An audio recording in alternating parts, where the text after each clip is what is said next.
Hi friends समस्त को शुभ सकाळ। आज देखु मु गोटे माला करुच्ची गणेश आज बुधवार अच्छी गणेश दबा आम घरे आ गोटे कथा कहीदे सब फ्रेंड्स मानक मुझे इनभाइट करी इनभाइट पठेबी। आज देखु दुब मालाटा केमती लगुच मत कहे मु कंप्लीट कर दिए देखी आपन को एटा बहुत परिश्रम लगी जेहेतु दुब को छोट छोट दुब को एकाठी करवाटा टे परिश्रम लगुच मालाटा करुच्ची। आपण मानक गोटे कथा कहूँ समस्त को इनभाइट कर दूसरी आपण मैंने आसवे मोर गणेश पूजा मु गणेश पूजा घरे करुच्ची। आज नुहे मु 22 वर्ष है दीर्घ 22 वर्ष है गणेश पूजा घरे करुच्ची। मो पुओ जेबेठू स्कूल जावा आरंभ करथिला मु सेबेठू गणेश पूजा स्टार्ट करची मरिबा जाए भी बंची थिबा जाए मु गणेश पूजा करूथी।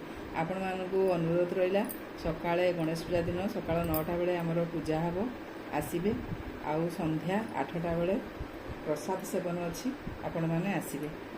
मालाटा देखते मुझे करुच्ची ये दुब घास को सब एकाठी करी जॉइंट करमती करके दुब घास को देकी मालाटा करुच्ची कंप्लीट हो जाऊ आपण मानक देखो देखु माला ए कंप्लीट हो गोटे थर देदेले यहाँ कंप्लीट हो आपण मानक मालाटा केमती लगिला मत कहे जार माला दरकार मत कहे होगला माला कंप्लीट आपण मैंने कहले देखी मो मालाटा केमिति लगुच देखिले मालाटा केमिति लगुच मत कहे रही बाय समस्ते आसवे गणेश पूजा को मो घर को इनभाइट रहा आउ थे इनभाइट पठेबी आज एडवांस कहीदेली